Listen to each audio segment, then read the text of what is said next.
Bem-vindos a mais uma exploração aqui no The Deep Dive.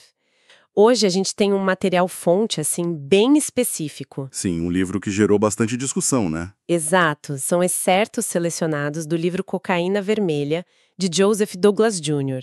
É uma obra que, propõe uma visão bem particular e, para muitos, controversa, sobre as raízes do narcotráfico global. É uma perspectiva diferente do habitual, sem dúvida. Pois é, o que a gente tem aqui não são notícias, artigos recentes, nada disso.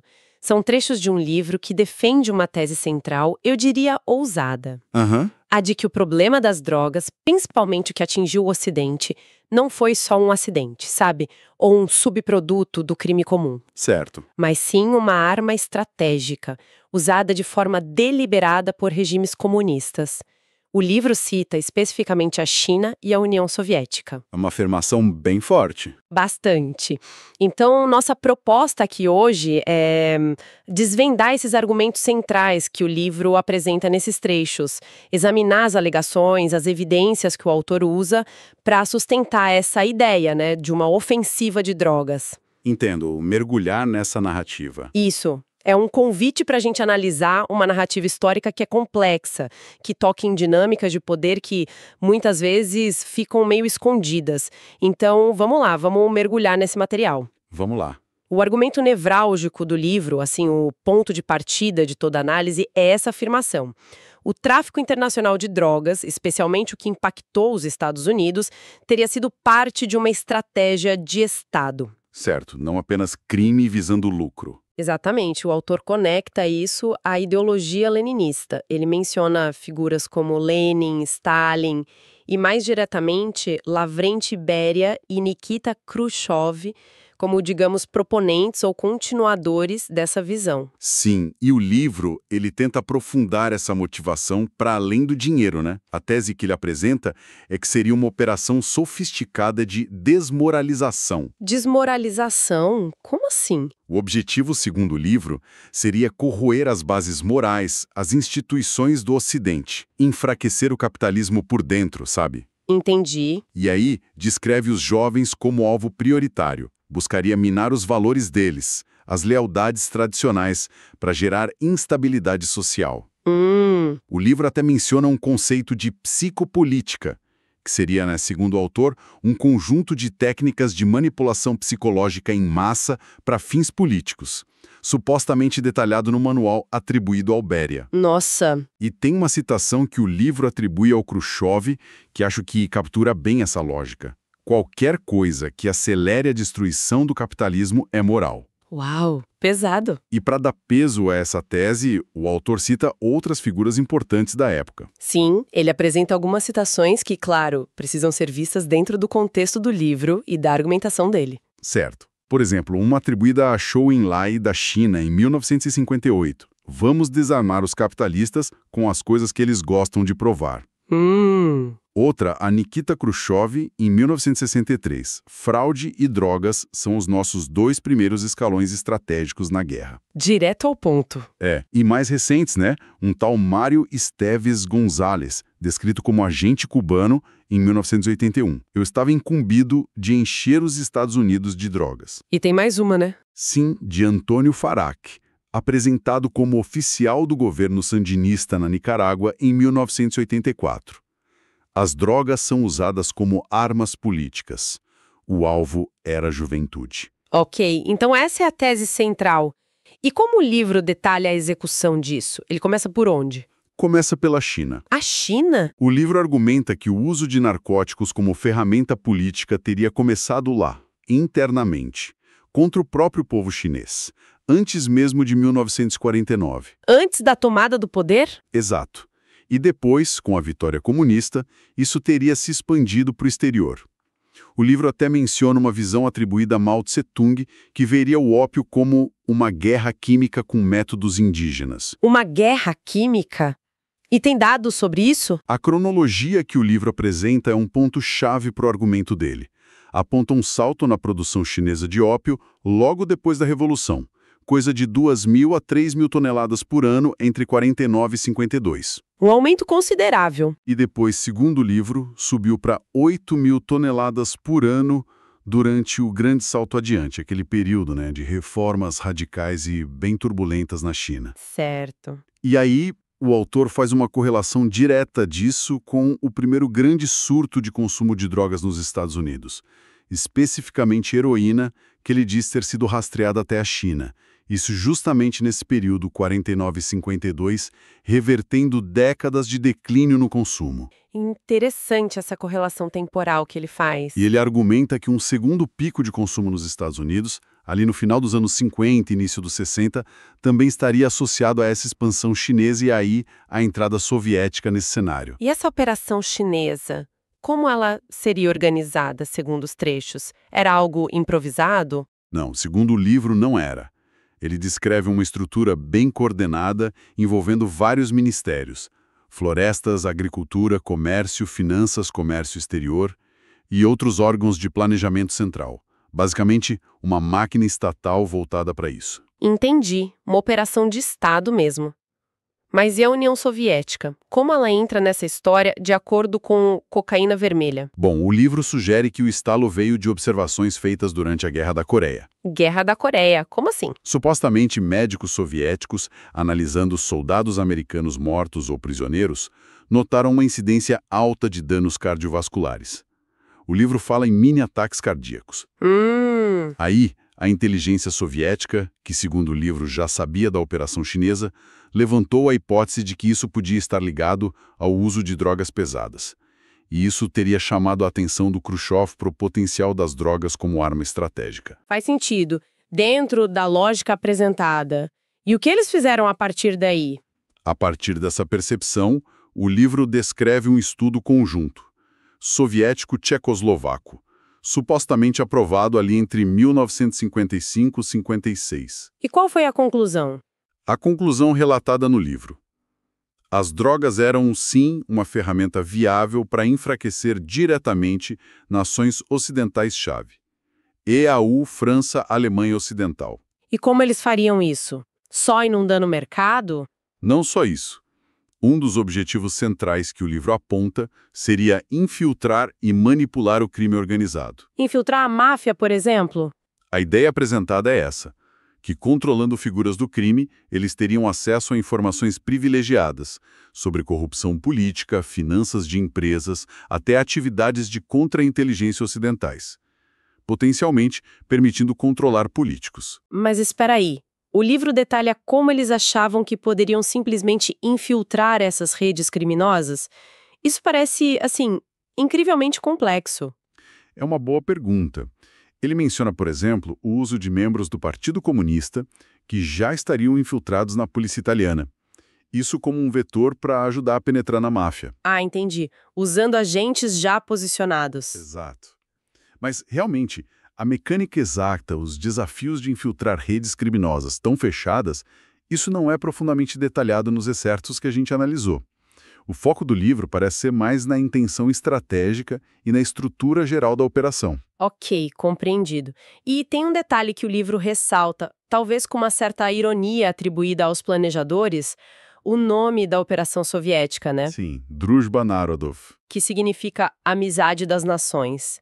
Irônico, de fato. Pois é. E segundo o autor, essa operação não era só da KGB, a inteligência civil, ou do GRU, a militar. Envolveria também o Conselho de Defesa e um departamento bem influente lá do Comitê Central, o de órgãos diretivos. Uma operação de alto nível, então. E com participação ativa crucial, segundo o livro, das agências de inteligência dos países satélites. Ele destaca a STB da Tchecoslováquia, mas também Bulgária, Hungria, Alemanha Oriental, Coreia do Norte. Uma rede ampla. E como eles preparavam as pessoas para isso? Tinha treinamento? O livro também aborda isso. Descreve a existência dos chamados Centros da Z, locais especializados para treinar tanto agentes comunistas leais quanto traficantes que eles cooptavam, sem necessariamente ter ligação ideológica. E pesquisa, eles estudavam os efeitos das drogas? Sim, a pesquisa envolveria estudos sobre os efeitos de várias drogas. O livro alega que usaram até soldados soviéticos como cobaias. Nossa. E também espionagem para entender o que o Ocidente sabia sobre esses efeitos. A conclusão que o livro atribui aos soviéticos é que a inteligência americana estava muito focada no tráfico mais, digamos, tradicional, aquele vindo do Sudeste Asiático, Tailândia, Hong Kong. E isso deixava os Estados Unidos meio cegos para essa operação estatal mais discreta. Entendi, então, segundo o livro, não era um ataque difuso com drogas jogando para todo lado. Tinha alvos bem definidos nessa estratégia. Precisamente. A narrativa do livro descreve uma estratégia que parece quase cirúrgica. Atacar a juventude era visto como minar os futuros líderes da burguesia, para mudar lealdades. Faz sentido, na lógica deles. Os militares dos Estados Unidos eram um alvo direto, especialmente em zonas de conflito como o Vietnã, ou bases estratégicas da OTAN, Alemanha, Turquia, Grécia, Panamá. O livro chama essas áreas de zonas de destruição estratégica. Pesado. Que mais? As elites técnicas, para facilitar espionagem e roubo de tecnologia. As minorias étnicas. Inicialmente, o livro diz que chamavam de proletariado trapo, depois focaram em comunidades negras e hispânicas, para fomentar o que o autor chama de ecorracismo e instabilidade social. Ecorracismo. O que seria isso? O livro não detalha muito o termo, mas a ideia parece ser usar a distribuição de drogas para exacerbar tensões sociais e raciais existentes, criando um ciclo vicioso de problemas nessas comunidades e culpando o próprio sistema. Entendi. E por fim? Por fim, até instituições religiosas seriam alvos, para desacreditar, usar para obter inteligência ou para promover agendas específicas, como o desarmamento. Essencialmente, um ataque aos pilares que sustentariam a sociedade ocidental na visão estratégica atribuída a eles pelo autor. Um ataque multifacetado. E quais táticas específicas o livro alega que foram usadas para atingir esses alvos? Olha, é uma gama variada de táticas que o livro descreve. O uso de drogas para chantagem, por exemplo, ligado àquele roubo de tecnologia via crime organizado infiltrado que a gente falou. Certo. Outra tática seria a oferta agressiva de drogas muito baratas ou até de graça para militares. O livro cita o caso da heroína de altíssima pureza que teria inundado o Vietnã em 1970 a preços irrisórios. Para viciar rapidamente, imagino. Exato. Alega-se também o desenvolvimento e introdução de novas drogas sintéticas. Crack, ice, que é a metanfetamina cristalizada, drogas que teriam sido projetadas, segundo o autor, para induzir dependência rápida e uma passividade a longo prazo. Engenharia de drogas para fins políticos. É o que o livro sugere. E o uso de intermediários, os proxies, é muito enfatizado, como crucial para manter a distância e a negação plausível. Quem seriam esses proxies? Cuba, a Nicarágua sandinista, a Bulgária através da sua empresa estatal Kintex, que o livro descreve como fachada para tráfico de armas e drogas, e diversos grupos de crime organizado. Entendi. Para não sujar as mãos diretamente. Exato. E ainda, manipulação de preços e oferta para inflar a demanda, fomento de tensões raciais com distribuição direcionada e, claro, a corrupção de governos e forças armadas locais em países-chave. O livro cita o Panamá do Noriega, a Colômbia dos cartéis, o Chile de Allende como exemplos. Essas alegações sobre táticas reforçam bastante aquelas citações que a gente mencionou antes, né? Atribuídas a figuras cubanas e nicaragüenses sobre encher os Estados Unidos de drogas e mirar na juventude. Conecta com essa ideia de intencionalidade estratégica que permeia o livro todo. Sem dúvida. Agora, um dos pontos talvez mais explosivos levantados nesses trechos de Cocaína Vermelha é a afirmação de que os governos ocidentais, principalmente o dos Estados Unidos, sabiam, ou pelo menos tinham fortes indícios desse envolvimento estatal comunista. Sim. Mas que escolheram não agir de forma decisiva, optaram por encobrir ou minimizar a informação. Por quê? O que o livro diz sobre isso? Bom, o livro sugere alguns motivos. A política de detente, a distensão com a União Soviética. A delicada aproximação diplomática com a China nos anos 70.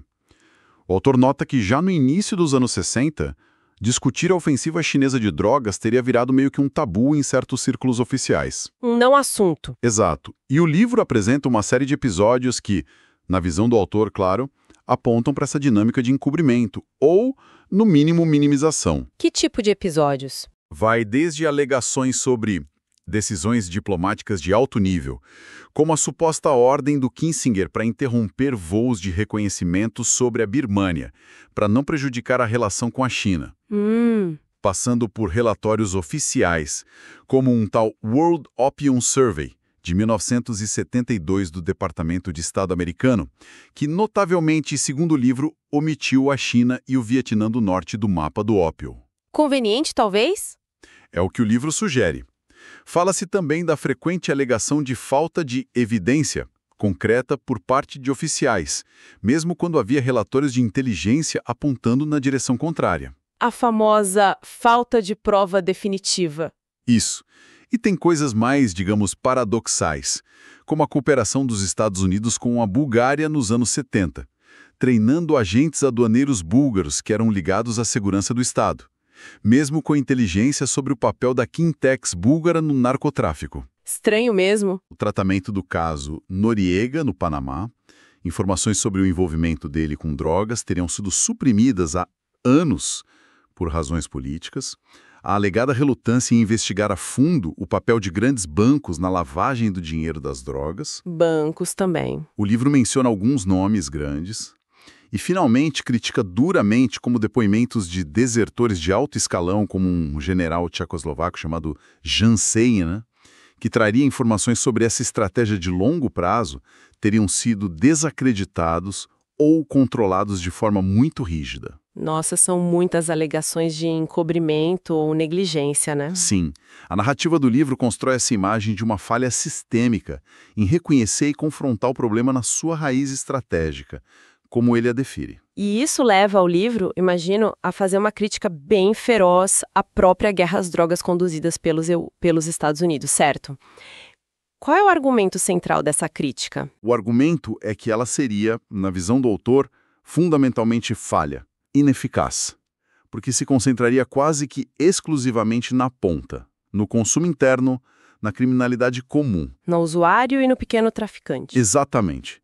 Ignorando deliberadamente os supostos patrocinadores estatais que estariam por trás da oferta massiva e estratégica. A narrativa dominante, segundo o livro, de que o problema das drogas é puramente interno. Uma questão social americana, uma falha moral. Isso, resumida na ideia de que uma nação não pode entrar em guerra consigo mesma. Essa narrativa funcionaria como uma espécie de cortina de fumaça. Para quê? Para justificar a falta de resultados efetivos da guerra às drogas e, mais importante ainda, para evitar o confronto direto, tanto com as atividades de outros governos poderosos, quanto com a possível cumplicidade do sistema financeiro na lavagem desse dinheiro. Entendi. É uma crítica bem contundente à abordagem tradicional. Sem dúvida. Coloca a questão em um patamar totalmente diferente, o da geopolítica e da estratégia de longo prazo. Considerando toda essa análise, que é bem sombria do passado e do presente, qual a perspectiva futura que os excertos de Cocaína Vermelha apresentam? É otimista? Olha, otimista não é a palavra. A perspectiva é decididamente pessimista. Tem uma frase que o livro usa para resumir essa visão que é impactante. O futuro é a criminalidade global. Uau! Forte. A tese é que essa suposta ofensiva estratégica de drogas teve sucesso. E um sucesso terrível. Corromper profundamente não só indivíduos, mas sistemas inteiros. O sistema bancário internacional, a política, as instituições de aplicação da lei, globalmente. E esse processo teria enfraquecido o Ocidente de forma duradoura. Exato. Talvez de maneira irreversível, sugere o tom do livro. Então, a ideia é que aquele modelo do Estado criminoso, onde o crime é usado como ferramenta política, que o livro atribui à tradição leninista, esse modelo foi exportado. Exatamente essa ideia. O livro postula que esse conceito foi disseminado globalmente através dessa operação de narcotráfico. E o volume colossal de dinheiro gerado. O livro fala em trilhões de dólares acumulados. Trilhões! É a estimativa que ele apresenta. Esse dinheiro serviria como combustível para financiar instabilidade, corrupção, agendas políticas contínuas em escala mundial. Mas espera aí. Mesmo com o fim da Guerra Fria, o colapso da União Soviética em 91 Isso não mudou nada, segundo o livro? O livro argumenta que as estruturas e as operações não desapareceram. Elas teriam se adaptado. Talvez com agências como a antiga KGB ou o GRU se tornando entidades financeiramente autossuficientes, através das conexões que já tinham com o crime organizado global. Se tornando parte do crime que ajudaram a criar. O livro chama isso de criminalismo, onde a linha entre inteligência estatal e crime organizado se torna borrada ou inexistente. A consequência, segundo essa visão, é uma corrupção endêmica que teria se infiltrado nas elites políticas, financeiras e judiciais do próprio Ocidente. Então, a narrativa do livro, no fundo, reenquadra todo o problema das drogas, né? Não é primariamente uma questão social ou de saúde pública. Não na visão dele. Mas sim um ato de guerra. Uma guerra não convencional, uma agressão estratégica de longo prazo que o Ocidente teria falhado em identificar e principalmente em confrontar. Exato. Essa é a essência do argumento. E a dedicatória do livro que você mencionou, a todos os que perderam um amigo ou um ente querido para o maligno flagelo das drogas, já está mais que na hora de revidar. Soa quase como um chamado às armas nesse contexto. Sim, tem esse tom. Mas a forma de revidar que o autor propõe, pelo menos nos trechos, parece ser a exposição. Trazer essa história oculta, essa narrativa alternativa à luz. Entendi. Bom, recapitulando nossa análise de hoje. A gente explorou os argumentos centrais apresentados nesses excertos selecionados de Cocaína Vermelha. Vimos a tese do livro sobre o narcotráfico como arma estratégica comunista. As supostas operações chinesa e soviética. Isso, os detalhes sobre as táticas, os alvos, as alegações bem sérias de encobrimento ocidental. E a visão sombria sobre o legado dessa operação, o tal criminalismo global. E é crucial reforçar, né? Essa foi a perspectiva apresentada no material-fonte que a gente examinou hoje.